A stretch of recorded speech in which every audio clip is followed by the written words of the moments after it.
Lo primero que tenemos que tener en cuenta, entre las principales normas actuales en la pandemia, es que el decreto 297, que prevé el aislamiento y la prohibición de circular y de trabajar, prevé las excepciones para ir a trabajar y automáticamente garantiza en el artículo 8, ¿sí?, el pago de la remuneración completa, íntegra. O sea que lo primero que tenemos que tener en claro es que en el marco de esta emergencia, ¿sí?, el salario está garantizado de forma íntegra, ¿sí? Primer punto, 297.20 es un DNU. Recordemos que el Congreso, al no estar sesionando, se dictan los decretos de necesidad y urgencia que tienen fuerza de ley, ¿sí? Bien, esto después tiene que ser ratificado por el Congreso y demás cuestiones que no van al caso. Primer decreto, entonces, 297, salario íntegro, salario completo. Bien, después de esto, a los fines de, en el marco de esta crisis, proteger los derechos laborales y proteger principalmente ante suspensiones sin pago de haberes, son estas suspensiones por crisis, ¿sí? ¿Cómo? Proteger de los despidos, se emite el decreto 329/20, que lo que dice directamente es prohíbe suspender, ¿sí?, por fuerza mayor, y prohíbe despedir. Despidos sin causa o por fuerza mayor. ¿Qué quiere decir esto? Quiere decir que está prohibidas las suspensiones por fuerza mayor, es decir, cuando la empresa en algún momento tenía cierta disminución de trabajo o por factores ajenos, ¿sí?, disminuía su situación económica, tenía la posibilidad de suspender sin pagar, ¿sí?, alegando fuerza mayor o disminución del trabajo. Esto después había que ver si era verdad, si era cierto o si no se configuraban los requisitos para suspender y no pagar. Pero la realidad es que la ley prevé normalmente que en casos de fuerza mayor se puede suspender y no pagar, ¿sí?, esta suspensión. Como así también prevé los despidos con una reducción indemnizatoria. Bien, como estamos en una época de crisis y de emergencia, lo que surge es una normativa específica para proteger este tipo de incidencias. Entonces, con el 329 se prohíben las suspensiones y se prohíben los despidos. Cuando hablo de suspensiones hablo de fuerza mayor, no las suspensiones por incumplimientos siguen vigentes. Lo que se trata de hacer es evitar las suspensiones sin pago de salario por fuerza mayor o por la crisis. Lo mismo los despidos. No se puede despedir sin causa, no se puede despedir por fuerza mayor, está prohibido. ¿Cuál es el efecto? El efecto es que es nulo. ¿Qué quiere decir? Que no tiene efecto, ¿sí? Exactamente eso. Es decir, si suspendí, no vale, queda sin efecto. Si despedí, el despido es nulo, queda sin efecto, ¿sí?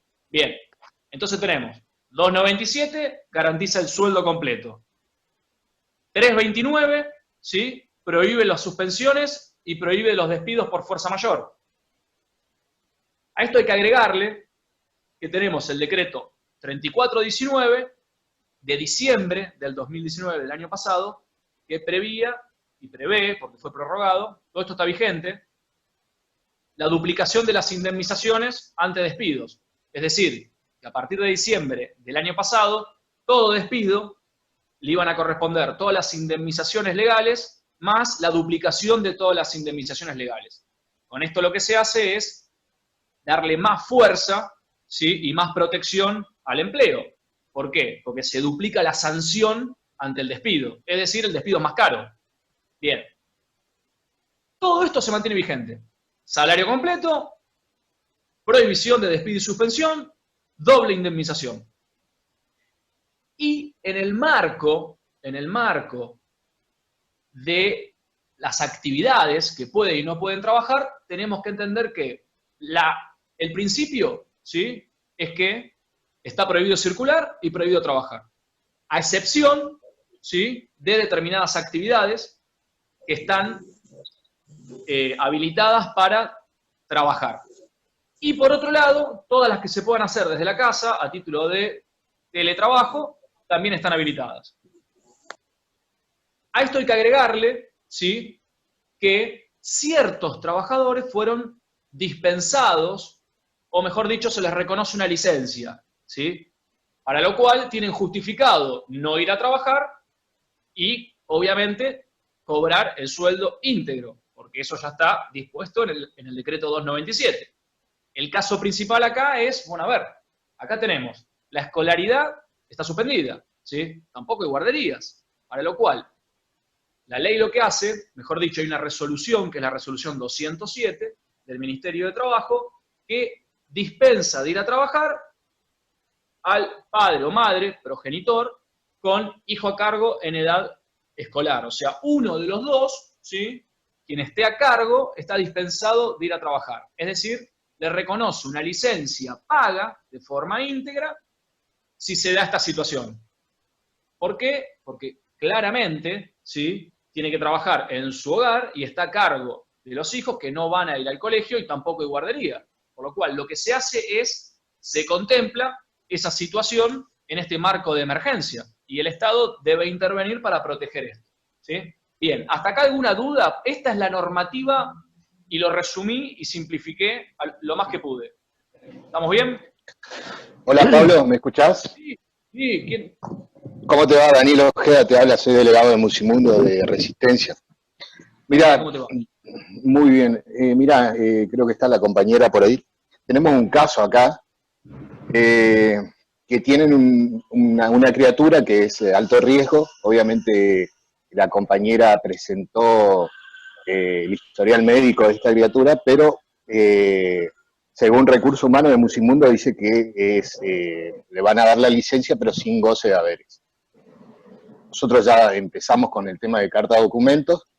Yo ya te iba a pasar este caso también para que lo veas. La cuestión es que yo le explicaba a esta compañera que o sea, el marido no puede ir a trabajar. O sea, al marido no le hicieron ningún tipo de problema en la empresa. Ninguno de los dos, porque si se llegan a contagiar, el que corre peligro es la criatura. Claro. Eso no especifica mucho la ley. Dice sobre la edad escolar nada más. ¿Está cubierta la compañera? Esa es mi pregunta. ¿Está cubierta en esta Bien, circunstancia? Así que... bien. Ahora yo te voy a responder esta pregunta en el hilo de lo que voy exponiendo, así vamos siguiendo el rumbo, ¿sí? Yo la tengo presente y ahora te la voy a responder, ¿sí? Porque justamente en el marco de este resumen simplificado de los derechos y protección actual que hay, nombramos la resolución 207, ¿sí?, que le da una licencia, es verdad, al progenitor a cargo del hijo en edad escolar, ¿sí? Bien. Esta fue una de las primeras dudas que surgió. La primera duda que surgió es decir, acá con esta normativa había cosas claras, ¿sí?, cosas oscuras, cosas grises. Bueno, una de las cuestiones que se empezó a abrir debate era, ¿y la licencia esta, ¿sí?, al padre o madre con un hijo a cargo en edad escolar, ¿es paga? Porque habla de que está dispensado de ir a trabajar. ¿Es pago o no es pago?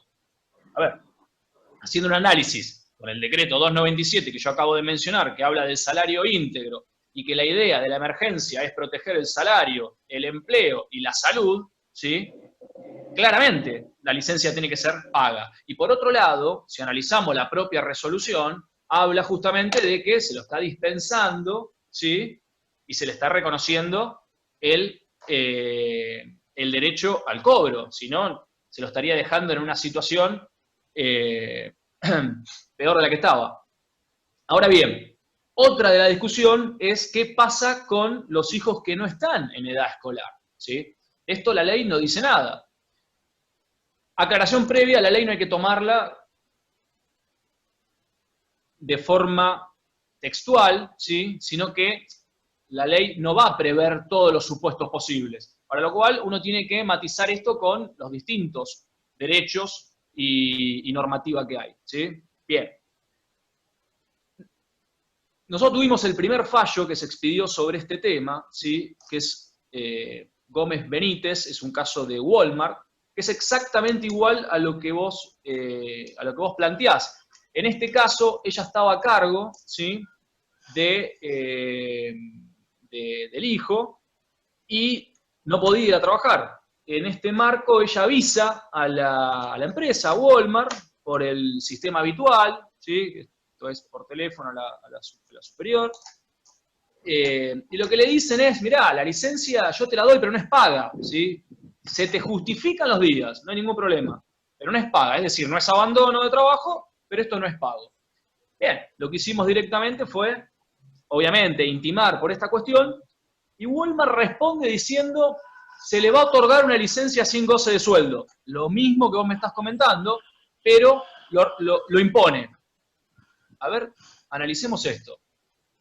Una licencia sin goce de sueldo impuesta por una sola parte. No es que arreglaron las dos partes y acordamos, vamos a hacer una licencia sin goce de sueldo. ¿Sí? Como quien se va de viaje 3 meses y arregla con el empleador, bueno, che, yo me voy, no me pagues. No, esto es una licencia sin goce de sueldo, decidida exclusivamente por el empleador. Es una suspensión. Es una suspensión. No hay otra consecuencia. Esto es una suspensión y dijimos que las suspensiones están prohibidas. Y por otro lado, se trata de una licencia que es paga y debe reconocer que es paga.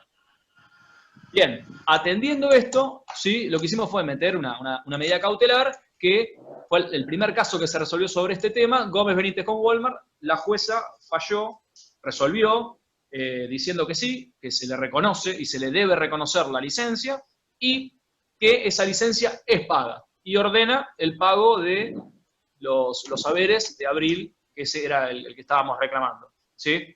Bien. Ahora bien, ¿qué pasa cuando los menores no están en edad escolar? Distintos fallos que hemos sacado nosotros, ¿sí? No recuerdo si era en este, ahora lo verificamos, o en otro, no era en edad escolar, ¿sí? Por lo cual yo entiendo que también comprende la licencia, aunque no fuere en edad escolar, ¿sí? Uno de los fallos, que ahora lo voy a revisar bien, si no después lo paso, justamente lo que dice es esto, que a ver, sin perjuicio que la menor no está en edad escolar, ¿sí? Las guarderías se encuentran cerradas, que era el método habitual que utilizaba, para lo cual, atento a esta situación, es imposible que no se dedique al cuidado de la menor y que vaya a trabajar, por lo cual está justificada la licencia y debe ser paga, porque esto hay que armonizarlo con toda esta normativa. Entonces, si vos lo tenés que armonizar con este 297, que ordena el pago del sueldo completo, ¿sí? El tema de la salud y de las personas que tienen que cuidar el grupo familiar, porque hay una persona que está a cargo. Entonces, haciendo una lectura armónica, ¿no? de toda la normativa, claramente corresponde, ¿sí? el reconocimiento de la licencia a el progenitor o progenitora a cargo de la menor, por más que no sea en edad escolar. Esta es mi interpretación y esto es lo que se ha resuelto en varios fallos, ¿sí? que de alguna manera han dejado en una situación exactamente de protección igualitaria a quien esté a cargo de un hijo en edad escolar o bien no en edad escolar, que sea menor a la edad escolar, o sea que no esté asistiendo a la escuela. ¿Qué te quiero decir con esto? Que lo que hay que hacer es, la empresa lo va a negar siempre, va a negar todo. Primero va a negar que corresponde a la licencia. Segundo, va a negar que la licencia sea paga, ¿sí? Entonces, ante esta situación, no queda otra cuestión que solicitar el reconocimiento de la licencia y que es paga ante la justicia, ¿sí? Como te digo, nosotros tuvimos un fallo igual contra Walmart, ¿sí? En este caso particular. Después hay otros fallos, otro contra Carrefour y demás. Para lo cual la respuesta creo que ya te la estoy respondiendo, ¿verdad? Sí, perfecto, sí, clarísimo.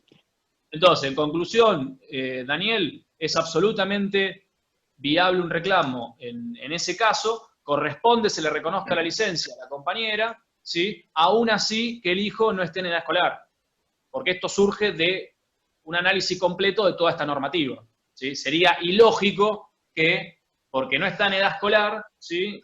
no se le reconozca la licencia paga y a la que tiene un hijo en edad escolar, sí, porque en definitiva, a ver, ¿qué hacía antes cuando iba al trabajo? Bueno, lo dejaron en una guardería, estamos en la misma, la guardería está cerrada, ¿sí? Para lo cual el resultado es exactamente el mismo. Bien, esto con respecto a la licencia, que fue una de las principales cuestiones que generó debate. ¿Es paga, no es paga? ¿Qué pasa con el que no está en edad escolar? Bueno, sobre esto, como les digo, obtuvimos el fallo que les mencioné y corresponde aplicar el derecho como acabo de comentar. Ahora bien, otra de las cuestiones discutidas era, dijimos que estaban prohibidos los despidos también. Bien, entonces, a ver, con respecto a los despidos sin causa, no hay mayor discusión, son nulos y corresponde la reincorporación, ¿sí? Lo mismo con respecto a los despidos por fuerza mayor, corresponde la reincorporación. La discusión que se daba es con respecto a qué pasa con los despidos en periodo de prueba. Es decir, los trabajadores o trabajadoras que estaban en un contrato de menos de 3 meses, ¿qué pasa con esos despidos? ¿Son válidos o no son válidos? ¿Sí? Una discusión que se generó donde algunos decían, no es válido porque el empleador tiene derecho a despedir en el periodo de prueba. Otros que te decían, no, porque eso no es un despido. Se termina el contrato por el vencimiento del plazo.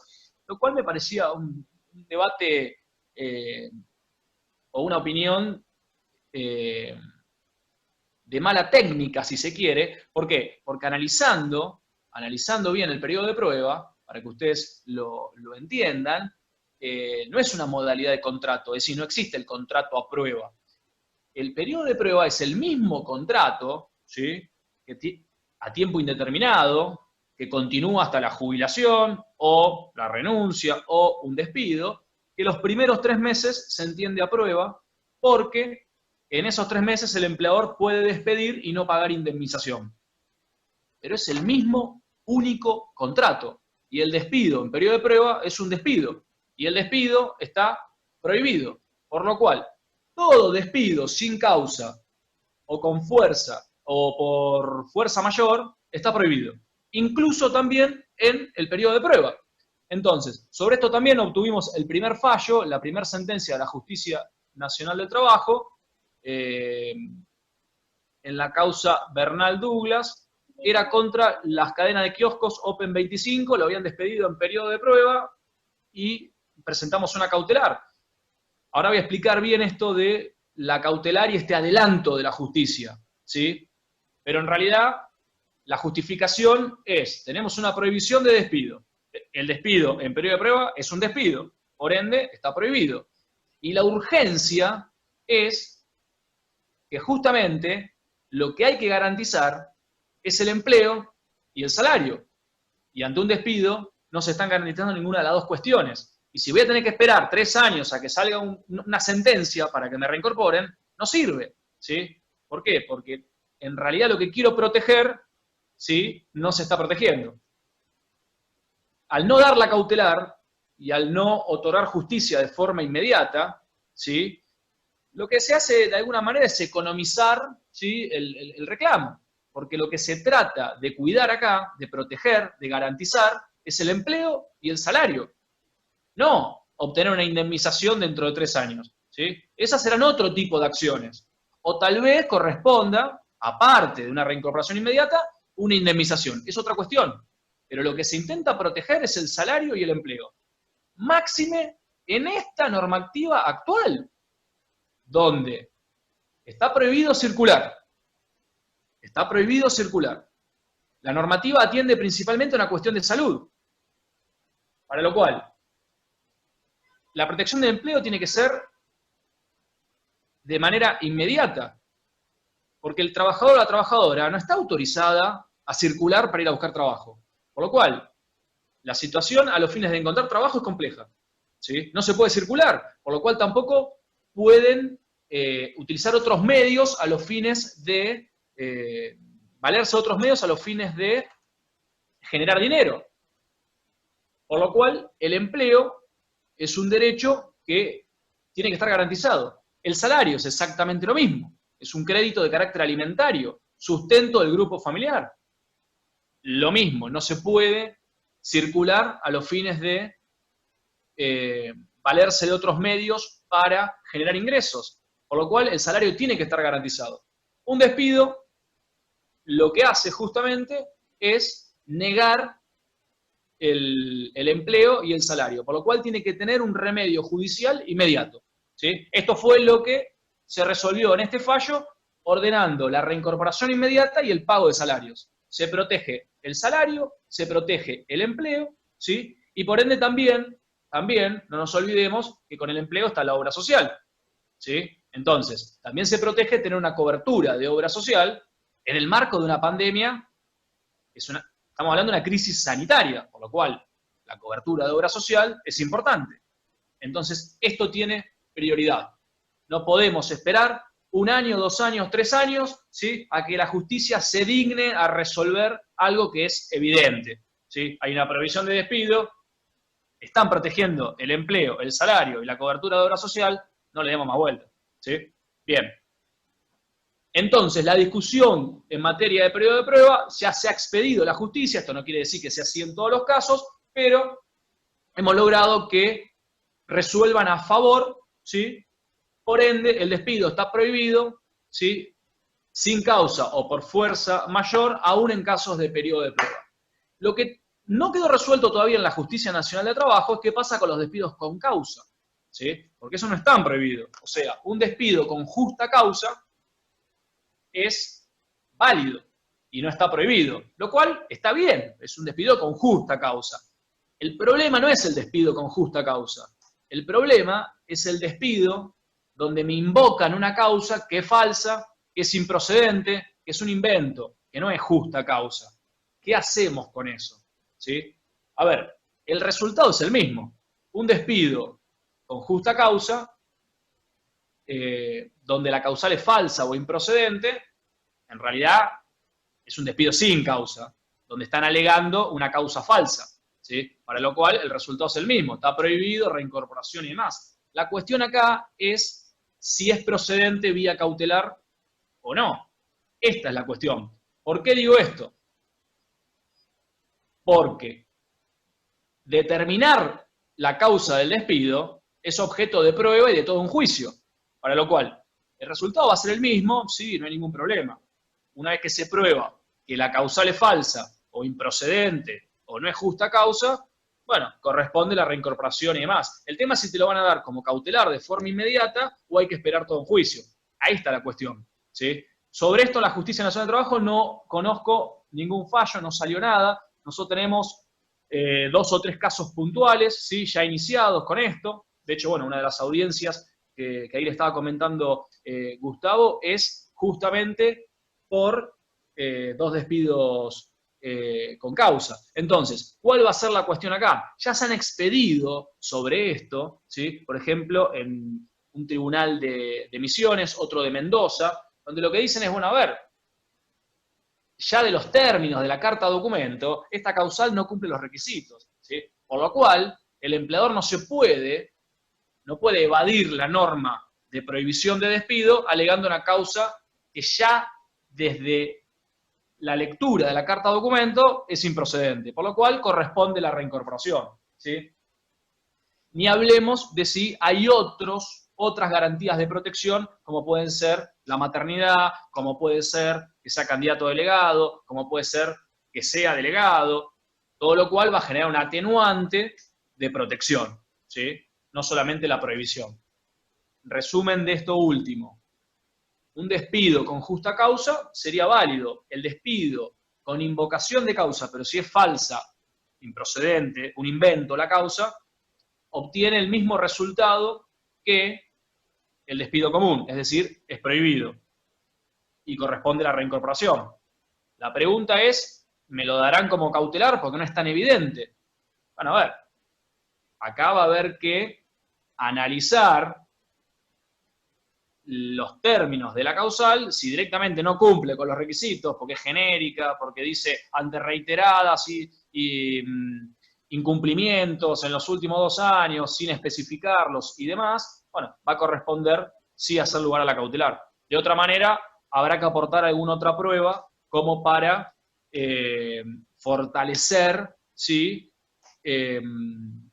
la prohibición del despido y la reincorporación cautelar o de forma inmediata. Bien, el tercer punto discutido era, bueno, ¿qué pasa con los acuerdos de reducción salarial?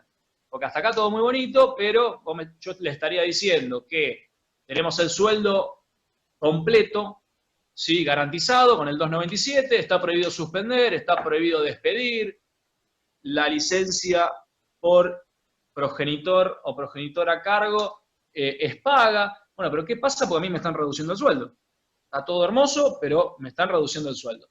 Bien, lo que pasó fue lo siguiente. Cuando surge la prohibición de suspender por fuerza mayor o falta o disminución de trabajo, lo que dice el decreto es salvo, ¿sí?, las suspensiones en el marco del artículo 223 bis. ¿Qué dice el artículo 223 bis? Habla de suspensiones acordadas entre trabajador y empleador, donde el empleador paga una suma no remunerativa. O sea, en vez de pagar salario, remuneración, paga sumas no remunerativas. Lo primero que hay que entender es, bueno, ¿cuál es la diferencia entre remuneración y no remunerativo? Bueno, a ver, la diferencia es, si ustedes ven, ¿sí?, un recibo de sueldo, su salario, van a ver que tienen un sueldo de, no sé, 40 bruto, por poner un ejemplo, y 30 neto. Bueno, la diferencia entre el bruto y el neto son todos los aportes y descuentos que el trabajador paga. Jubilación, ¿sí?, obra social. Bien. Cuando lo que se paga es remuneratorio, ¿sí?, es porque ya se le descuentan los aportes, ¿sí?, sobre estas cuestiones del trabajador, y el empleador sobre eso tiene que pagar contribuciones. Cuando lo que se paga es no remunerativo, no se paga sobre eso ni aportes ni contribuciones. Por lo cual, el empleador, ¿sí?, al pagarlo, se está ahorrando todo lo que son aportes que tendría que haber puesto y contribuciones. Es decir, al trabajador le puede llegar al bolsillo lo mismo. Capaz le llegan 30 lucas, ¿sí? Pero el empleador pagó solamente las 30 lucas que le llegó al bolsillo al trabajador. ¿Por qué? Porque no tuvo que pagar los aportes que se le iban a descontar al trabajador para tener 30 lucas en mano, ni tuvo que poner arriba, ¿sí?, 10 lucas más de contribuciones, para poner ejemplos. Entonces, lo que prevía esta norma es, bueno, negociemos una suspensión y yo te pago una suma no remunerativa, ¿sí? Es decir, una suma que va directamente al bolsillo del trabajador y sobre eso no se pagan ni aportes ni contribuciones. Si yo quiero pagar normalmente como salario el mismo monto para que le llegue al bolsillo del trabajador, me sale más caro, porque a eso le tengo que poner aportes y contribuciones. Ahora, ¿cuál era la realidad de esto?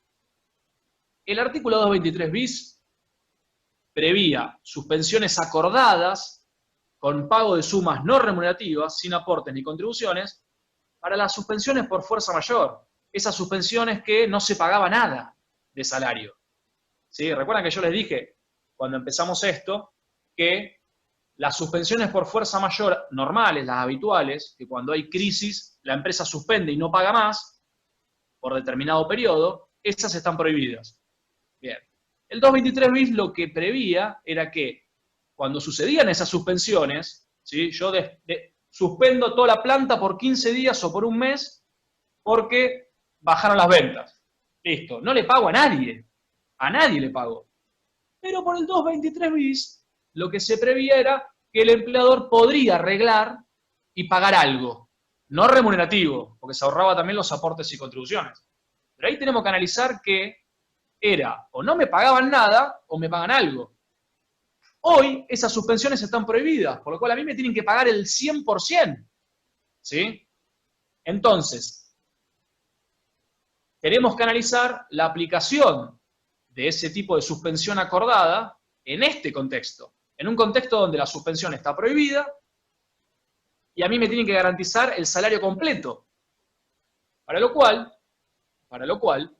lo que tenemos que entender, ¿sí?, es que las suspensiones están prohibidas, salvo la suspensión acordada, con pago de sumas no remunerativas.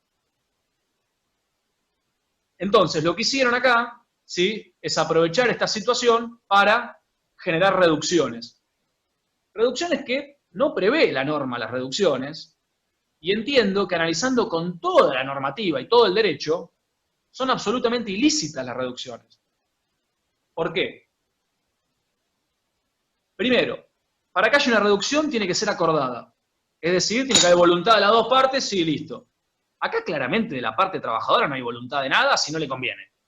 Hay una reducción. ¿De qué estamos hablando? No, bueno, está bien, pero yo no lo estoy suspendiendo. No me podés suspender, está prohibido. No, está bien, pero yo por lo menos te estoy pagando algo. Me tenés que pagar completo.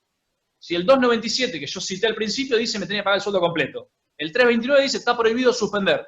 Bueno, ya está, no me podés suspender y me tenés que pagar completo. No hay mucha vuelta. Salvo que negociemos. Bueno, negociemos. Pero, a ver, acá no estamos negociando nada. Acá me están reduciendo el sueldo. Entonces, una vía legal, ¿sí?, a la prohibición de suspender era, bueno, arreglen la suspensión, ¿sí?, arreglen la suspensión y paguen de manera no remunerativa. La única solución viable para que sea un acuerdo y que estén los dos de acuerdo, las dos partes, era, bueno, hagamos una cosa, ¿sí? Vos sos trabajador, dale, estamos en una situación de crisis. Yo te pago el 100% a tu bolsillo, ¿sí? Pero hagámoslo no remunerativo. Así yo no pago aportes y contribuciones sobre eso y yo te mantengo tu sueldo y yo, empleador, pago menos. ¿Se entiende esto? De esta manera, a ver, el sector trabajador queda igual porque recibe en mano lo mismo, ¿sí? Y el sector empleador se ahorra todos los aportes y contribuciones. Esta era la solución lógica, ¿sí? El sector trabajador no garpa la crisis porque mantiene su sueldo en bolsillo y por otro lado, el empleador se ahorró aportes y contribuciones. Lo que pasa que acá le dieron la mano a las empresas y le agarraron el codo. Dijeron, bueno, a ver, no solo quiero pagar el 100% y no pagar aportes y contribuciones, sino también voy a reducir. Ni hablemos que aparte están recibiendo beneficio del Estado que paga el 50%. Bien, entonces, este es el marco general sobre este tema del 223 bis, de la reducción acordada, para saber dónde estamos parados. Esta norma era para aplicar cuando se suspendía y no se pagaba nada. Entonces, si me pagan algo, está genial. Entonces, eso sí se puede arreglar, que me paguen algo. En este contexto, no se puede suspender y me tenía que pagar el sueldo completo. Por lo cual, la única forma de que este acuerdo sea viable es que no perjudique más al trabajador, porque si no, no acuerdo nada, ¿sí? Entonces, la única forma de que no perjudique al trabajador es que como mínimo garantice el 100%. Bueno, ¿y qué ventaja tiene el empleador entonces? ¿Para qué acordar eso? Porque se ahorra todos los aportes y contribuciones, o sea, se ahorra sueldo y el trabajador no lo siente. En definitiva, lo garpa el Estado. Es que justamente era ese el beneficio. ¿Por qué? Y porque si paga menos del sueldo, es decir, si reduce, no hay acuerdo, es inviable el acuerdo. Ahora bien, esto no fue lo que hicieron. Lo que hicieron fue pactar sindicalmente, si se quiere, en algunos casos, otros directamente trabajador y empleador, estos acuerdos pagando no remunerativo y encima reduciendo. Esto lo saben todos ustedes. ¿Por qué digo que estas reducciones salariales son ilícitas, son nulas, no tienen efecto? Por lo siguiente. Para que se concrete esta suspensión con reducción, punto número 1, tiene que haber acuerdo de las partes, por ende tiene que haber voluntad, consentimiento, ¿sí?, de la parte trabajadora. Un acuerdo con reducción salarial no puede tener nunca el consentimiento del trabajador. La única forma de que el trabajador lo firme es porque si no lo despiden. Entonces no hay un consentimiento libre, no le conviene, ¿sí? Punto número 1. El artículo 223 bis habla de acuerdo individual, o sea, es decir, trabajador-empleador, o acuerdo colectivo, sindicato, cámara de comercio, por ejemplo, ¿sí? Pero tiene que haber un acuerdo que es donde se preste un verdadero consentimiento, un real acuerdo, ¿sí? No puede implicar una renuncia de derechos.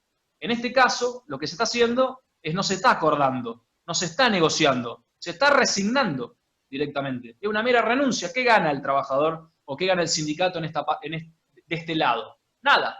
Se reduce los sueldos y la otra parte no gana nada. Entonces no hay una real negociación. Lo que hay es una resignación, una renuncia de derechos lisa y llana, y la renuncia de derechos está prohibida, porque el trabajador no puede renunciar a sus derechos. ¿Sí? Bien. En esta misma línea, no hay ningún tipo de contraprestación. Si estamos negociando, bueno, yo cedo el 25% de mi sueldo, pero dame algo para que sea válido. No me dan nada. O sea, me están hablando, dale, crisis. Dale, perfecto. Ahora, ¿y cuando se le supere esta crisis, me vas a devolver esta plata con alguna tasa de interés? Entonces, no hay ninguna contraprestación, no hay ningún beneficio al trabajador para que esto sea válido. No hay conformidad del trabajador tampoco. Tampoco para estos acuerdos se hace una evaluación de la crisis, es decir, el impacto de la crisis en la empresa. Se están firmando los acuerdos sin importar qué tipo de empresa es, al punto que Techin estaba comprendido en los acuerdos de reducción salarial. Entonces vos tenés que evaluar la crisis de la empresa, porque si no, vos me vas a poner el ejemplo del almacenero de la esquina que tiene 4 empleados, ¿sí? Y bueno, y tal vez ese almacenero no puede pagar el sueldo, ¿sí? Pero si vamos a poner la misma situación a una empresa de 800 empleados, la cosa cambia. Por lo cual, estos acuerdos, ¿sí?, que implican una reducción salarial, a mi criterio son nulos. Serían viables en la medida que garanticen en el bolsillo como mínimo el 100% del sueldo. O, analizando tal vez una pyme, ¿sí?, con una crisis real y que no puede pagar, serían viables en la medida que del otro lado haya un beneficio para el trabajador. Se me ocurre, bueno, hagamos una cosa, por estos 3 meses yo voy a hacer una reducción y a partir del 4.º mes, cuando esto empieza a mejorar, o del 6.º mes, ¿sí?, lo que voy a hacer es devolver esto con una tasa de interés, no sé, ¿sí? O les garantizo no despedirlos, pero no por este periodo, porque ya tienen la garantía de que no los pueden despedir, sino por un año, por ejemplo. Esta es la situación actual.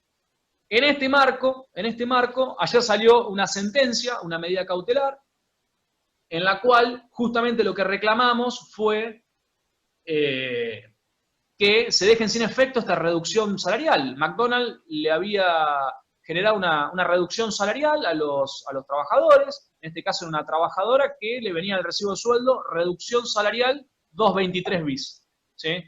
Bien, en este marco lo que dijimos es, este acuerdo es inválido, es nulo, esta reducción no es legal, y la jueza hizo lugar a esto, ¿sí?, diciendo, no, a ver, acá tenemos una reducción salarial sin conformidad de la trabajadora, que aparte a la trabajadora le correspondía la licencia por madre a cargo, para lo cual no era viable aplicar una suspensión y una reducción salarial, y este acuerdo no era válido.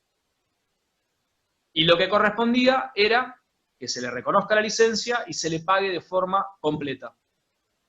Este fallo salió ayer, el cual ordena el pago completo de los sueldos, es decir, que dejen sin efecto las reducciones salariales, y no es aplicable el acuerdo sindical. ¿Sí?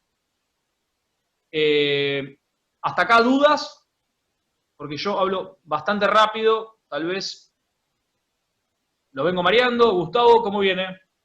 Bueno, Pablo, en realidad son varias, ¿no?, la pregunta, pero una de las preguntas es, volviendo un poquito atrás el tema, con el tema de las licencias. Tengo un compañero que fue papá hace unos días, y el médico le hizo una nota en un escrito diciendo que él es la única persona a cargo de la familia y que es la única persona que digamos, le puede hacer las curaciones porque la señora tuvo por cesárea el hijo. Entonces él presentó en la empresa esta nota y se la rechazaron. Dijeron que no era válido, que no le iban a dar los días y que, bueno, en ese caso, si él se los iba a tomar, no se los iban a pagar. Y la otra, tengo un compañero que trabaja en el bingo de acá de Las Toscas, donde le pagaron por parte los saberes, y el bingo está cobrando lo que es el ATP, ¿no? Que le dan la ayuda a las empresas. Ahora, le dijeron que se pasaron de haberes, le pagaron en total un 125%. Entonces le dijeron que ese sobrante se lo van a descontar. Quiero saber si esto es viable, si está bien y si corresponde. Esas son las dos preguntas.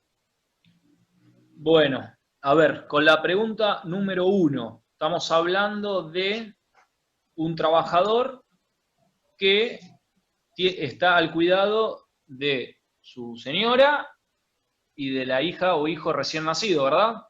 Sí. Porque tiene que hacer las curaciones. Acá la pregunta es si estoy pensando en el aire. Punto número 1, vamos a analizar esto. La situación no está 100% contemplada en ningún lado acá. Con lo cual lo que hay que hacer es analizar esto en base a toda la normativa. Y la pregunta sería, ¿esas curaciones se tienen que hacer de forma permanente? ¿Se tienen que hacer en un periodo puntual o necesita asistencia continua? De necesitar asistencia continua, ¿sí? Yo creo que esto es un caso dudoso, como mínimo obviamente las ausencias están justificadas, y creo que se podría reclamar en este caso particular, ¿sí? Describiendo esta situación para que se le reconozca la licencia. Acá tuvimos varios casos de esas características y lo estamos planteando en esa dirección. En realidad, en uno de los casos, quien estaba en situación de riesgo era la señora del trabajador, ¿sí? Pero la realidad es que el trabajador no estaba yendo a trabajar porque la señora estaba en situación de riesgo, para lo cual no daba con la situación de hecho que prevé la norma. Entonces, a ver, digo, ¿vos tenías alguna situación puntual o tenés alguna de las características de persona de riesgo? No, yo no, mi señora me dice. No, entonces no, acá tenemos un problema. Salvo que necesite un cuidado continuo, ¿sí? Y bueno, eso es una situación particular que va a haber que plantearla. ¿Por qué? Y entiendo que corresponde a la licencia paga. Y me explico. La señora no puede trabajar, ¿sí? Punto número 1. Está a cuidado de su nene y por otro lado está con licencia porque está acaba de ser madre. Necesita el cuidado de una persona. La única persona que la puede cuidar es el marido, por lo cual ninguno de los dos va a generar un ingreso, ¿sí? En este caso entiendo que está más que justificado porque no pueden generar otro tipo de ingreso y por otro lado tampoco tienen otra persona para que cuide el grupo familiar. Entonces, este es el planteo en esta dirección, es el planteo que hay que hacer, ¿sí? Yo entiendo que sí, que corresponde la licencia paga, obviamente esto hay que justificarlo, pero me estás diciendo que hay un profesional, el profesional tratante, el médico que la atiende, que justamente certificó esto en un certificado médico. Así que yo personalmente, y en base a estos argumentos, entiendo que corresponde la licencia y paga, por lo menos hasta que pueda ser independiente la señora y no necesite del cuidado permanente, ¿sí? Eso como primer respuesta a la primer pregunta. Recordame la segunda, Maxi. La segunda es un trabajador del bingo acá de Las Toscas, en Ezeiza, que sabemos que están cerrados los bingos. Ya está, ya me acordé. Bien, que quería ver. El tema es así.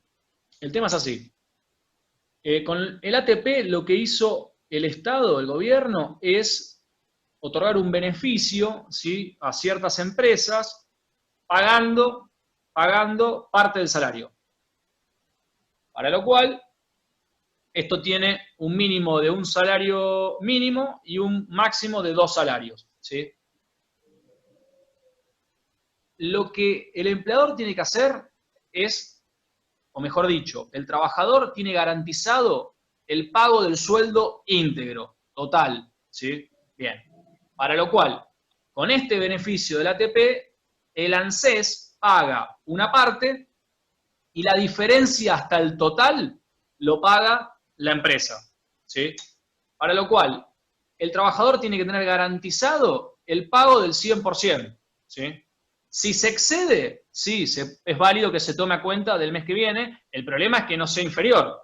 Tiene que garantizar el sueldo completo. Si hay un excedente, entiendo que es razonable que se tome a cuenta del mes siguiente en la medida que se le garantice el 100% al trabajador, ¿sí? Ahora, lo que habría que analizar es si encima hay una reducción salarial, y lo que se quiere garantizar solamente es el tope con reducción salarial, y la diferencia pasar a cuenta para el mes que viene. Ahí sí entiendo que no, porque hay muchos que lo que están haciendo es que están recibiendo el beneficio de ANSES, pero encima ya aplicaron una reducción salarial con un acuerdo. Entonces, ahí ya no es lo mismo.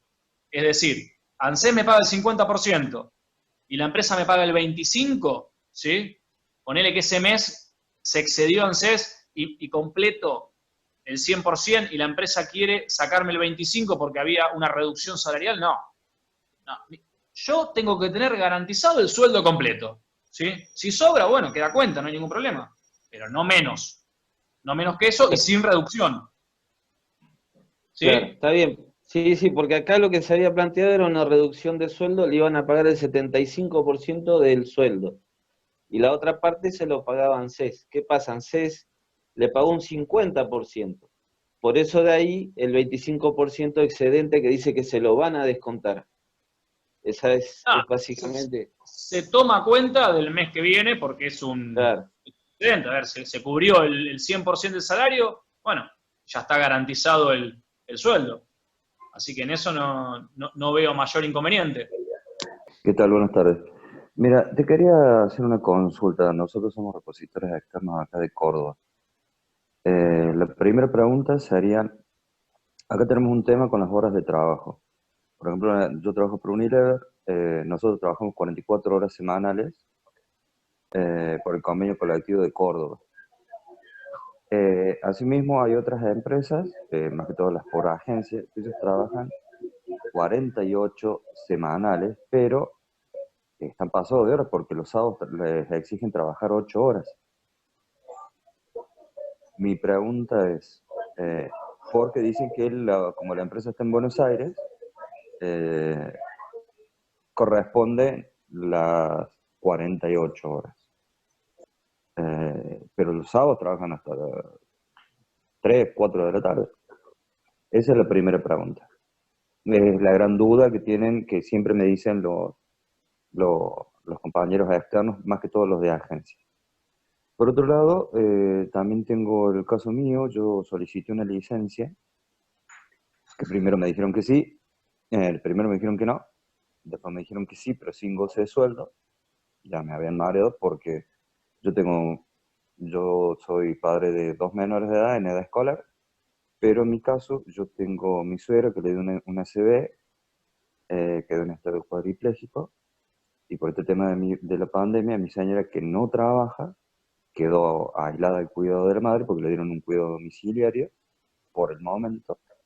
Y bueno, ella se instaló allá, hace meses que está instalada allá. Y por otro lado, yo también tengo mis padres, que son mayores de edad, jubilados, uno con diabetes y la otra con hipertenso. Yo presenté el cuadro en la empresa y Recursos Humanos me dijo que no en principio y después que podía ser, pero sin goce de sueldo. O sea, en definitiva, le digo, más problemas no puedo tener y o sea, yo me hago cargo de 3 casas. Los asisto a mis viejos, los asisto a mis hijas, obviamente, como puedo. Las dejo solas en mi casa, bueno, me encargo de todos los quehaceres y asisto a mi suegra y a mi señora porque soy el único que salgo a hacer trámite, bueno, en el contexto de la pandemia, por el tema de la exposición y todo eso. Yo soy el que hace bueno, lo que es trámite y todo lo que es la provisión de medicamentos y todo ese tema. Quería saber... Bueno, Cristian, a ver, vamos con la última pregunta, que la tengo acá fresca. Mientras vos ibas hablando, yo iba automáticamente encuadrando todas las hipótesis. A ver, en este caso, llego a la misma resolución de lo que fuimos hablando con respecto a casos grises, pero en este caso yo lo veo claro, porque, a ver, el progenitor a cargo de los hijos sos vos, acá no hay duda, y están en edad escolar, o sea que esto es un caso blanco, como quien dice, es bien claro, no hay mucha vuelta. A ver, mi señora no está a cargo de los hijos porque está cuidando a sus padres, ¿sí? El que está a cargo de mis hijos en edad escolar soy yo, aplica directamente la licencia por progenitor a cargo. Para lo cual acá lo que hay que hacer es, obviamente, obviamente que ya hiciste todo lo que yo llamo por las buenas, ¿no? Fuiste por la política habitual de la empresa, le comentaste el caso, te dieron la espalda, no te dan solución, no queda otra que recurrir al accionar sindical o legal, que en definitiva aparece cuando hay un conflicto, y lo que tenemos acá es un conflicto. Entonces, yo estoy convencido de que en tu caso corresponde que se te reconozca la licencia por padre a cargo de los menores, que estés dispensado de ir a trabajar por esta cuestión y que obviamente se te pague de forma íntegra el salario. Las empresas están reticentes a pagar esto, como están reticentes a pagar desde siempre, ¿sí? Esto es si pasa, pasa, básicamente. Sí, Entonces, y encima la contestación que nos daban es, o sea, porque acá nosotros no tenemos oficina en Córdoba, está todo en Buenos Aires, el clásico verso de, sí, recordame la empresa. la Unilever de Argentina, es una empresa bastante grande. Cuando vos tenés problemas, te dicen que está en Buenos Aires, y cuando te tienen que pedir algo, somos todos de acá de Córdoba, ¿viste? Un grupo reunido. Y la discusión termina si es que el supervisor tiene ganas de decirle a recursos humanos. La respuesta es: recursos humanos dijo que no, pero no me justifican a mí si por qué ley, por qué artículo, ni por nada, ¿viste? O sea, la discusión No, no, termina esto ahí. esto es el clásico abuso de poder y que no te están dando la espalda. Después vos acudís a un abogado para reclamar lo que te corresponde porque te dejaron entre la espada y la pared, y cómo no lo viniste a hablar bien, si siempre la No, misma... bueno, eso yo siempre le digo, la doble moral. Después yo recibí llamados desde la gerenta de ventas. Yo trabajo, en este momento estoy trabajando en Carrefour, que es la ejecutiva de cuenta de ahí, la máxima ejecutiva, diciéndome, ¿qué necesitas? Yo no lo puedo creer, ¿viste? O sea, también me agarraba o sea, el cuadro psicológico no estaba muy bien. O sea, o me quedaba callado o le contestaba una barbaridad, con Mirá, justa acá razón. yo lo que te recomendaría es esto mismo. Automáticamente, por telegrama laboral, ¿sí? Notificar la licencia, ¿sí? En mi carácter de progenitor a cargo de los menores tal y tal, ¿sí? Solicitando se reconozca y se me abonen los haberes de manera íntegra, ¿sí? Esta sería la solución A. La empresa va a tener que decirte todo lo que te dijo, pero en una carta documento, ¿sí? Y si te niega esta licencia y el pago, bueno, lo que corresponde es una medida cautelar, ¿sí? Este es el mismo caso que lo que yo comenté, por ejemplo, tenemos varios de estos, yo comenté los primeros que salieron en la justicia. Este Gómez Benítez con Walmart es exactamente igual, ¿sí? La persona con Sí, hijos acá, que le dijeron, no, yo te reconozco la licencia, pero sin pagarla. Y lo mismo que el caso con McDonald's, que salió ayer. De estos hay varios más, pero bueno, estos fueron, como fueron los primeros, son los más conocidos. Pero corresponde eso. La otra solución, bueno, vos me acababas de hablar de una situación particular tuya y demás. Bueno, si un médico, en tu caso, recomienda licencia y que no puedes trabajar, bueno, ahí entraría por otro lado. Entraría por claro. una licencia médica que tiene que estar justificada, mejor dicho, que son pagas las ausencias. En este mismo nivel, ayer también, por ejemplo, recibimos una sentencia del estudio y del sindicato que en la causa Vila Mariano, que es bueno, ahí me hace que sí, Maxi, es una empresa de colectivos, no le estaban reconociendo la licencia médica, no le estaban garpando desde marzo, abril, mayo. En ese caso, ¿sí? Teníamos obviamente certificados de todo puesto a disposición y no habían pagado 0 pesos los 3 meses. Bueno, reconocieron la licencia y ordenaron el pago. Esto de forma cautelar porque, bueno, se logró acreditar y la jueza lo entendió así. Hay otros casos que son más complejos, ¿sí? Tal vez Sí, con en este descuentos caso, y demás cuestiones más cuestionables. te comento el caso mío, pero se ha dado, nosotros tenemos mujeres con bebés a cargo, y también parejas que, bueno, a todos les pasó lo mismo. Acá solamente se tomaron le otorgaron licencia a los que tenían enfermedades y acreditaron enfermedades, por ejemplo, diabéticos, asmáticos y ese tema. Así que... No podemos dejar los derechos de cada uno de los trabajadores o trabajadoras y del sustento familiar en una correcta responsabilidad del empresariado argentino, porque la realidad es que si la crisis la pueden pagar los trabajadores, van a hacer que la paguen los trabajadores. Esto es así. Y te das cuenta por el ejemplo que me estás poniendo. A ver, ¿Sí? el ejemplo que acabas de dar, lo último que hay es buena fe por parte de la No, empresa. sí, Bueno, no queda sí, otra totalmente. que exigir estos derechos. Como abogado te Yo, digo, podés reclamarlo, las vías ujú, son las que te comenté. ¿Sí? Obviamente que esto implica una decisión tuya primero de decir, bueno, a ver, ¿dónde estoy parado? Ya acabamos de analizar las opciones, bueno, ujú. decidir, bueno, qué es lo que quiero hacer en este contexto. Esa decisión obviamente siempre es personal. Me habías hecho otra pregunta que es con el tema de Sí, horas de las extras horas. No, que te del pagan. régimen laboral en sí. Bien, te De que comento. nosotros Con tenemos respecto, 44 y los otros tienen 48, que los hacen trabajar bien, los sábados después del mediodía. te comento. Lo que nosotros tenemos, ¿sí? Es la ley de contrato de trabajo, ¿sí? Y una ley de Ujú, jornada, que prevé una jornada de 8 y 48 horas semanales. Acá en Capital Federal hay un plenario que se llama de Aloya, de la Cámara del Trabajo, y lo que dijo es, la jornada es de 48 horas semanales, ¿sí? De la hora 49 para arriba es hora extra. De ujú, 48 para abajo no es hora extra. ¿Sí? ujú. Bien. Esto en base a la ley. Esto no quiere decir que tengas mejores derechos del convenio colectivo. Hay convenios colectivos que Claro. prevén jornada de 44, de 40, ¿sí? El convenio de transporte de carga de camionero prevé 44, ponele. Entonces, Ujú. 44 va a ser la jornada, la hora 45 es extra, ¿sí? En tu caso, vos me acabas de decir que tenían una jornada de 40 horas, ¿verdad?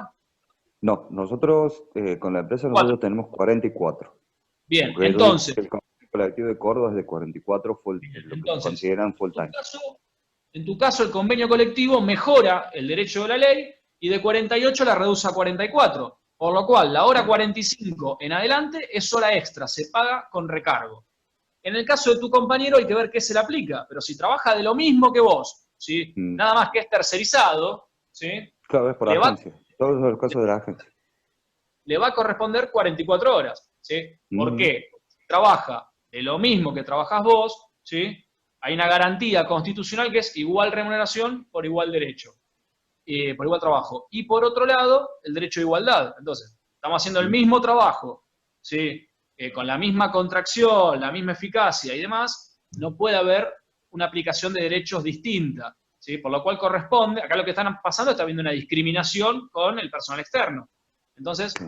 corresponde que se apliquen los mismos derechos, ¿sí? Esto hay que analizarlo un poquito más en profundidad. Sí, el pretexto que ellos Hay ponen personal es que la tercerizado. empresa es de Buenos Aires, parece que la ley, hay una ley en Buenos Aires y acá hay otra ley, no, no es una Ah, ley acá hay para de todos. todo también, ¿eh? Acá hay de todo. Pasa que, bueno, acá estamos nosotros y yo te estoy contando mi experiencia personal y Sí, cómo sí, sí. encuadramos los temas y cómo los llevamos adelante, ¿sí? Ujú. Que es distinto. Pero bueno, creo que respondí las dos preguntas, ¿verdad? Sí, te hago una última sintética y le doy la palabra a otra gente. Nosotros tenemos un Decime. control de horarios por GPS. Nos dieron teléfonos de la empresa. Sabemos Sí, que por la ley está prohibido eso, tiene que haber un previo consentimiento según lo que leí del trabajador. Nosotros no tuvimos ningún consentimiento, o sea, nos trajeron el teléfono, nos dijeron bajen la aplicación y de ahora en más, marquen los horarios, marcamos quiebres de stock, hacemos un trabajo administrativo de toda índole a través de eso. El tema es que varias veces la aplicación falla y empiezan la persecuta. Ya sé lo que están haciendo, no lo vuelvan a hacer. Recursos Humanos sabe lo que están haciendo, el gerente ya lo sabe, y nosotros le decimos no. O sea, nosotros, pues, más, yo como precaución, saco captura de pantalla de todos mis horarios, incluso ni abro yo, ni abrí el teléfono con una cuenta personal de mail, porque ya me parecía demasiado invasivo. Lo abrí con otra cuenta, que se lo recomendé a mis compañeros, abran la cuenta y tomen captura de pantalla, porque esto va a ser un escándalo. y continuamente viven haciendo actualizaciones de las aplicaciones, o sea, no era culpa nuestra, es culpa de, es culpa de la aplicación. Acá lo que nosotros habíamos reclamado esto, Sí. acá la cuestión y el límite es, me parece, hasta dónde puede controlar la empresa, hasta dónde tiene el derecho o la facultad de controlar y cuál es el límite en donde empieza a agredir el derecho a la intimidad del trabajador, el derecho a la libertad del trabajador. Entonces, ¿puede controlar el horario? Sí, hay un montón de formas de controlar el horario. Es lo mismo, ¿puede poner cámaras? Sí, puede poner cámaras. El tema es cuando esto excede el límite. Por ejemplo, cámaras en un vestuario. Por Sí, sí. ejemplo, el control de GPS permanente, ¿sí? Lo cual va a incluir también, por ejemplo, tus horarios de descanso, ¿sí? Que vos no tenés por qué dar explicación de dónde, cómo. Digo, sigue el control de GPS los fines de semana y vos, o los días de franco. Entonces, en este caso es un Sí. exceso absoluto, absoluto del control por parte de la empresa y agrede los derechos personalísimos, se llama, del trabajador o de la trabajadora. Distinto el caso que te digan, no, cuando vos llegues al lugar, ¿sí? Ahí activá y mandá la seña, bueno, listo. Está bien, es como fichar cuando entras y cuando salís. Pero el hecho que haya una tecnología de geolocalización Sí, permanente del trabajador cuando está vinculado al trabajo, incluso en los periodos de descanso, o cuando va al baño, o cuando activar el celular, vos tenés que activar la ubicación. no, no, puede ser un exceso si se dan los parámetros que yo digo. Nosotros hemos reclamado eso en algunas empresas con referencia al caso de repositorios externos, en este caso particular y con los excesos que se daban. Obviamente esto, a ver, va avanzando la tecnología, se va aplicando la tecnología a las actividades económicas, y bueno, dentro de las actividades económicas obviamente están los derechos de los trabajadores y lo que hay que hacer justamente es continuamente ir luchando a los fines de que se garanticen la integralidad de estos derechos. En este caso, Claro, bueno, porque y no, nosotros, por ejemplo, nos pasan un listado de horas semanales y nosotros no sabemos por quién estamos controlados y de que haga bien las cosas, porque si no, no sabemos a qué punto nosotros quedamos a la buena de Dios en que te pueden faltar horas, pueden venir descuentos de sueldo e incluso puede llegar a ser justificativo de despido con eso. Nosotros no lo sabemos, es bueno, una lotería eso. una cosa el control, con respecto al control, si es excesivo, es ilegal, ¿sí? Por lo cual se puede reclamar esa cuestión. Por otro lado, si encima trae aparejado una sanción, bueno, discutiremos la sanción, hay que ver si es verdad, no es verdad, si es falso o no es Ujú. falso, y lo mismo en el caso de un despido. Pero sí, en este caso Sí, te entiendo lo digo, mismo. vuelvo a repetir, tienen una doble moral en el sentido de decir, no, obviamente nosotros siempre pensamos que nunca nos van a poner como justificativo si te echamos porque el GPS o tu sistema de horario no es completo o nos figuran horas de menos, ¿viste? Capaz que ni toquen el tema.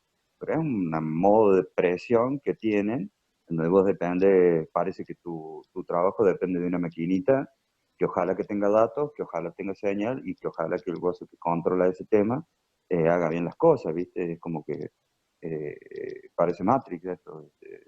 Estás manejado por una máquina y tu suerte depende de alguien, de una máquina, de señal, de batería, de un montón de cosas.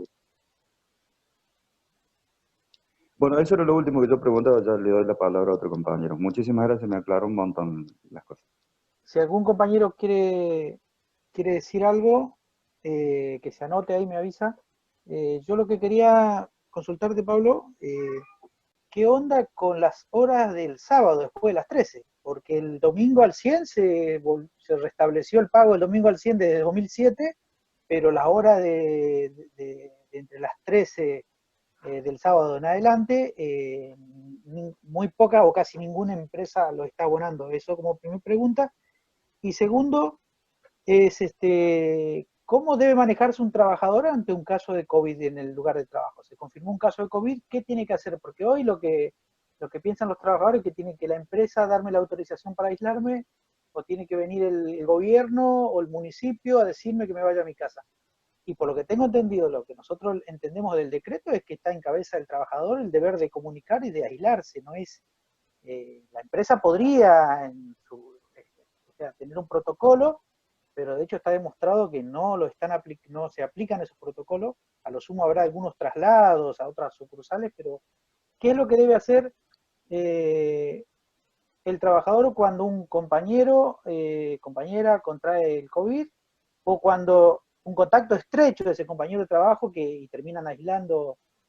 ¿Qué debe hacer el trabajador? Porque cito un caso muy puntual que pasó en estos días: un trabajador de Jumbo contrae el coronavirus en Pilar, y está casado con la esposa de él, trabaja en el Walmart de Pilar, y la empresa, ante los primeros síntomas del trabajador de Jumbo, no hizo nada con la trabajadora. Cuando se confirma, ahí aíslan a la trabajadora, pero el resto de los trabajadores que estaban con ella siguieron trabajando, y de hecho no sabían a dónde recurrir, porque estaban esperando que la empresa los aislara o esperaban que venga el gobierno, y la verdad que nada de eso. Entonces la pregunta en concreto es, ¿cómo me manejo ante un caso de COVID en el lugar de trabajo y las horas del sábado después de las 3? Bueno, con respecto a la segunda pregunta, a ver, si el caso aplica dentro del protocolo, es decir, estuviste en contacto con un confirmado, automáticamente sos persona de riesgo, para lo cual estás prohibida de circular y tenés que automáticamente realizar el aislamiento. Esto es una justificación que das dispensado de ir a trabajar y tiene que ser pago. Ahora, ¿espero a que el empleador me diga algo? No. ¿Espero que el gobierno venga y me diga algo? A ver, lo que hay que hacer acá es automáticamente denunciar esta situación. Creo que en la aplicación del gobierno esto se puede hacer, que estás cumpliendo la cuarentena, y automáticamente notificar al empleador esta situación de que, mirá, habiendo estado en contacto con tal persona, confirmado el COVID en mi trabajo, ¿sí?, voy a realizar la cuarentena, o por lo menos dejar fehacientemente intimada a la empresa a los fines de que asuma la responsabilidad de los eventuales daños y perjuicios que pueda llegar a haber. O sea, vos avisás a los dos lados, ¿sí?, cosa que vea si la empresa te reconoce esto, o por otro lado el gobierno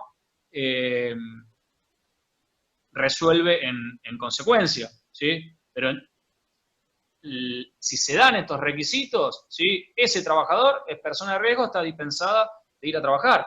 Después va a haber que discutir si vos decís, bueno, no, mirá, yo voy a realizar la cuarentena porque estuve en contacto con tal, la empresa lo desconoce, no te paga los sueldos, bueno, vamos a tener que discutir después eso, ¿sí? Pero yo como mínimo sacaría un telegrama intimando sobre esta situación puntual, ¿sí?, para pedir la licencia y o que asuma los riesgos, ¿sí?, y dejar bien en claro que si pasa algo va a ser responsabilidad puntual de la empresa, y avisando también al gobierno.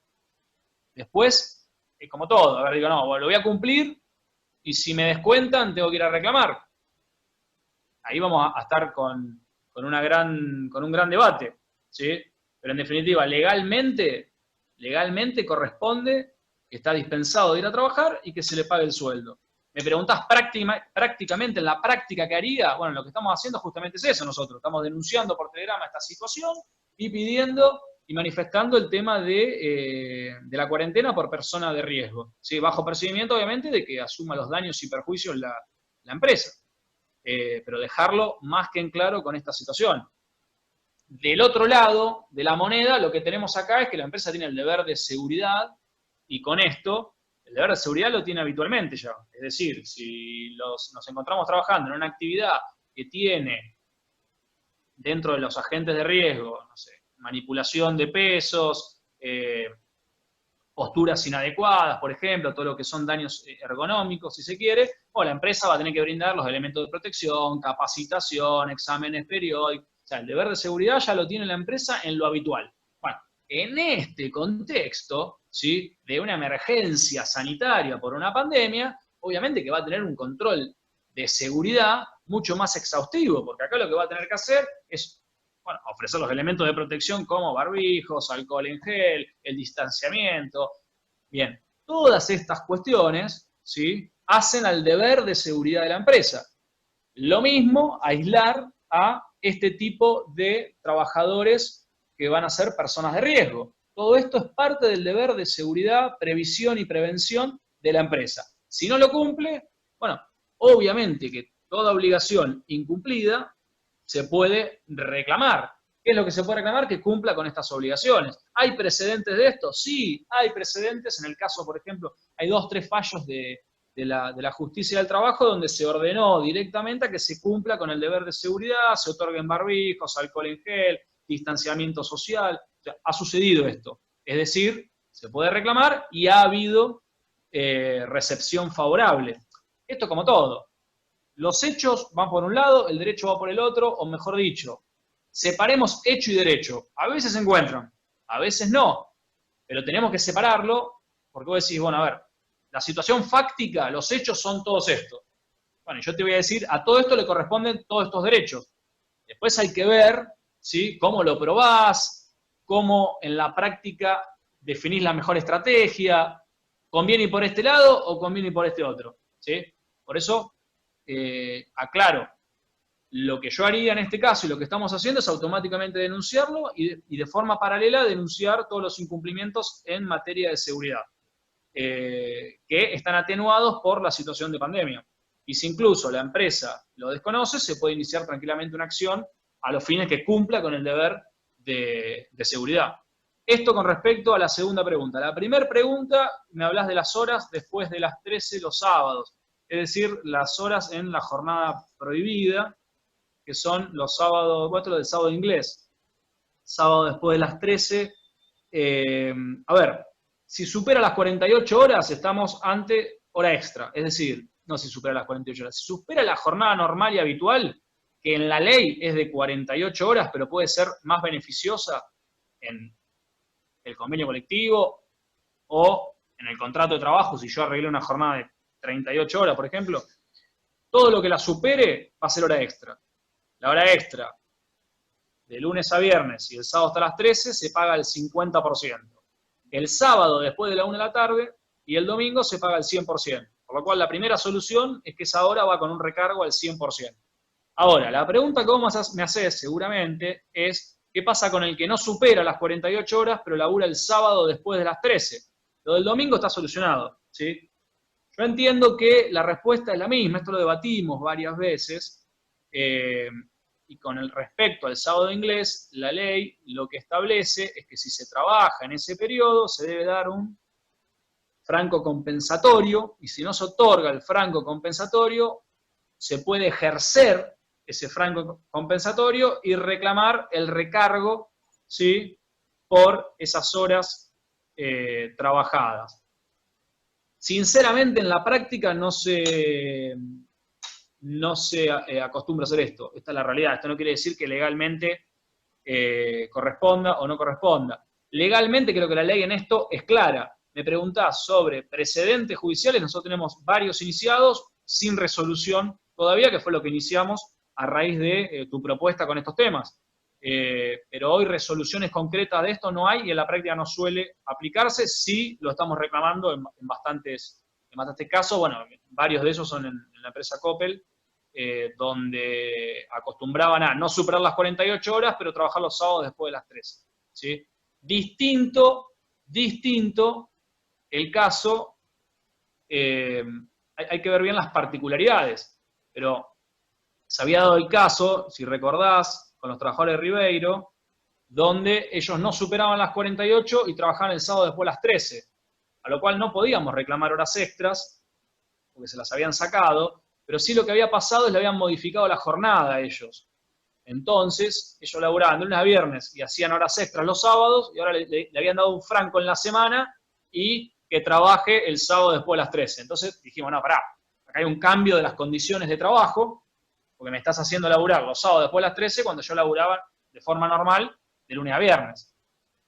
Que se había dado, entonces lo enganchamos por ese lado que salió favorablemente. Respuesta, conclusión, yo entiendo que si se trabaja después de las 13 horas, superando las 48 horas semanales, es hora extra al 100%.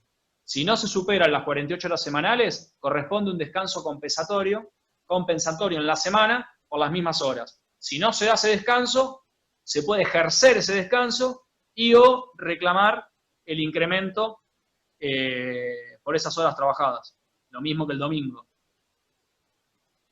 Creo haber respondido a la pregunta, las dos, ¿verdad? Sí, sigue abierto el debate, tendremos que esperar entonces que resuelve el tribunal. Como todo, tal cual. Hemos sacado, ¿vos viste cómo es esto? Cuando entendemos que hay un derecho, se plantea, se reclama y se avanza. Y en eso no está todo escrito claramente y hay que reclamar. En muchas cuestiones fuimos pioneros y en otras más lo seguiremos siendo, así que bueno, hay que seguir planteando e intentando a los fines de reconocer estos derechos, ¿sí? Ayuda al conflicto continuo y a la mejora de las condiciones de trabajo y de vida. Claro, lo que dice Cristian, agrega una pregunta acá en el chat, es ¿cómo haces para cumplir 48 horas y no pasar las 13 horas del sábado? Porque lo que entiendo yo de lo que dice la ley de contrato de trabajo es que el empleador tiene una franja desde las 0 horas del lunes hasta las 13 del sábado para distribuir la jornada y si ocupa el trabajador en la franja prohibida, tiene que pagar al 100% concepto de multa a favor del trabajador. No, te puede dar el descanso compensatorio. Vos podés laburar, no sé, martes, miércoles y jueves tenés franco. O el 4x2 pueden hacer. Y mientras te dé el franco compensatorio, no habría mayor inconveniente. El tema es que te dé el franco compensatorio. Y hay que analizar algunas actividades donde la jornada está más flexibilizada en razón del convenio colectivo y el tipo de actividad. Pero lo importante es que se dé el franco compensatorio. ¿Sí? Esta es la realidad. A mí ¿El franco compensatorio te referís a que, o sea, trabajás 4 horas pasadas las 13 del sábado, te tienen que dar un franco en la semana, además del franco semanal? Exacto. Si no hay nadie, Gustavo, me gustaría hacer una pregunta. Dale, hacela, Maxi. En el caso nuestro acá en la empresa, que es transporte público de pasajeros, lo que está haciendo la empresa es mandar a los choferes a la casa, ¿no? No terminan de cumplir sus 7 horas 40 u 8 horas de jornada laboral, dan una vuelta, que puede ser una hora y media o 3 horas dura la vuelta, y lo mandan a la casa. La pregunta es, en caso de que al chofer ese le pase algo, ¿no? Se va a la casa, en el transcurso desde que salió de la empresa se fue a la casa, le pasó algo, tuvo un accidente, lo que fuere, o mismo hasta puede llegar a contraer el COVID-19. La ley, el derecho, ¿de qué manera lo estaría asistiendo al trabajador? ¿En su totalidad? Analicemos el supuesto de hecho que pregunta Maxi, que es muy bueno. Primer punto, el trabajador está yendo de su trabajo a la casa, si se accidenta o si tiene algún daño, es un accidente de trabajo, es un accidente in itinere, para lo cual está cubierto por la ART. Sin lugar a duda, no hay discusión sobre eso. Primer punto, ¿qué tiene que brindar la ART? Tiene que dar el ingreso, prestar toda la atención médica, ¿sí? Y pagar los salarios. Si le queda un daño incapacitante, tiene que pagar una indemnización por el daño, ¿sí? Bien. Primer tema, sencillito. Bien, ¿qué pasa si se contrae coronavirus volviendo a la casa o en cualquier situación en razón o por el hecho del trabajo? ¿Sí? Bien, lo que tenemos es, el coronavirus no deja de ser un daño, ¿sí? Y si es como consecuencia del trabajo, por el hecho del trabajo, estamos ante un accidente o enfermedad profesional. Para lo cual, llego a la misma conclusión, tiene que cubrir la ART. Y le pongo un agregado, ¿sí? Si encima lo contraje porque mi empleador no cumplió con el deber de seguridad, ¿sí? Con los elementos de protección y con todo el protocolo que tenía que cumplir, no solo le voy a reclamar al ART, sino también le voy a reclamar a mi empleador. ¿Qué le voy a reclamar? La indemnización de todos los daños y perjuicios, ¿sí? Generados por ese contagio y o la muerte. Porque si llega a fallecer, bueno, serán los derechohabientes los que puedan reclamarle, tanto a la empresa como a la ART, las indemnizaciones que correspondan por ese fallecimiento, ¿sí? Con respecto a si se llega a contraer esta situación por el hecho o en ocasión del trabajo, obviamente hay que denunciarlo tanto al empleador como a la ART. La ART debe cubrir automáticamente, siendo que por los últimos decretos que han salido, la ART debe otorgar toda la asistencia médica y la enfermedad profesional, mejor dicho, la enfermedad, ¿sí? El contagio, se presume como enfermedad profesional, ¿sí? Si esto sucedió con un trabajador que estaba yendo a trabajar. Máxime si se trataba de un trabajador de la salud. Resumen de esto, la ART sigue cubriendo todo lo que se refiere a daños por el hecho o en ocasión del trabajo o de ida y vuelta del trabajo a la casa.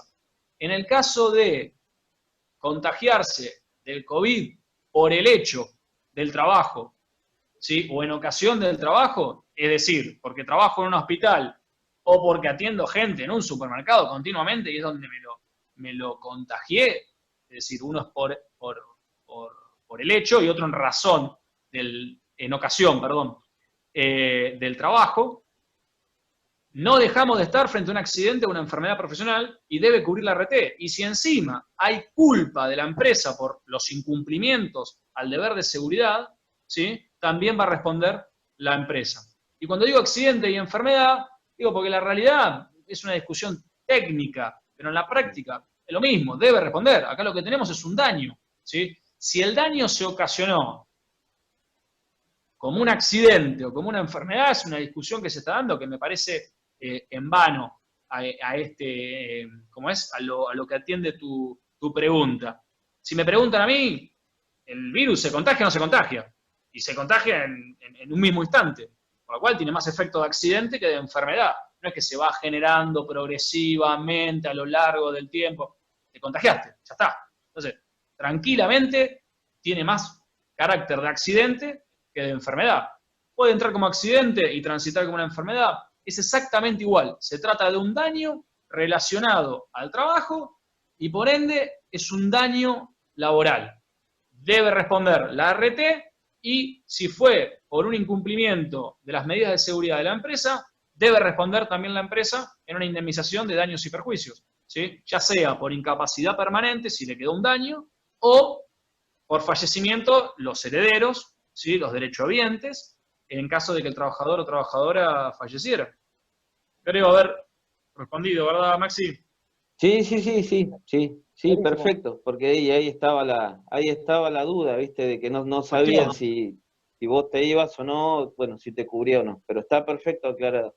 No, vos te estás yendo porque tu empleador lo que te dijo directamente, te acomodó la jornada, no te la aumentó, te la redujo, no hay problema, te tiene que pagar el mismo sueldo que siempre. Sí, te paga lo mismo. Listo. No, estás cubierto, vos estás cubierto. Después el que tendría que haber denunciado la jornada distinta es el empleador. Así que eso no hay mayor problema. La cobertura la tenés. Si la ART no llega a cubrir porque el empleador no, bien, la ART lo va a cubrir igual con vos, el empleador también lo tiene que cubrir y a todo evento que se arreglen entre ellos si el contrato es de ellos. Claro, está perfecto. Perfecto. Una última pregunta, Walter Camino, que pidió la palabra. Bueno, surgió que la madre de un compañero le ha dado positivo. Así que ahora el compañero no fue a trabajar, está aislado y está esperando el resultado que se lo van a dar mañana. En caso de que le dé positivo, le dije, avísame, manténeme al tanto, para ver qué le digo, el mensaje a los compañeros. Si llega a dar positivo, muchachos, quédense en su casa, manden el telegrama, notificando, avisando a la empresa, antes que la empresa, como hablaba recién, que no esperen que la empresa o el gerente te diga, ándate ahora, te podía a tu casa, ¿no? ¿Para qué? ¿Cómo hago? ¿Cómo actúo? ¿Cómo tengo que hacer? La que va a dar positivo, vos me decís que están por confirmar a la madre del compañero no, o al compañero. La madre dio positivo. Pasa que él vive arriba de la casa, o sea, tiene un departamento, él no tiene contacto con la madre. Pero el resultado se lo van a dar mañana al compañero del hisopado que hicieron. No, si él le llegan a dar confirmado, todos los trabajadores, compañeros de él, estuvieron en contacto con un confirmado, cuarentena derecho. Acá yo lo que haría es o sea, lo de telegrama, incluso ir al correo ya es medio complejo, pero en los casos que tuvimos sobre esta situación, hemos mandado a alguien a mandar un telegrama por esta persona, o si era un poquito más distante, bueno, mandar un telegrama a la empresa, yo mandaría otro al Ministerio de Trabajo, ¿sí? Directamente notificando esta cuestión, obviamente con nombre, apellido, confirmación y demás, pero esto entra en persona de riesgo. No hay mucha cuestión, está dispensado de ir a trabajar y es obligatorio realizar la cuarentena. ¿Sí? Sí, sí, él, o sea, ha tenido la llamada de la empresa, dice que lo llamaron, está todo bien. Me dicen que lo saben llamar cuando es así, un médico de ahí de Buenos Aires que lo llama, de la empresa, preguntando. Pero yo hablo con respecto a los otros compañeros, porque... No, estuvieron en contacto con él, estuvieron en contacto con un confirmado. Si estuvieron en contacto con un confirmado, tienen que hacer cuarentena.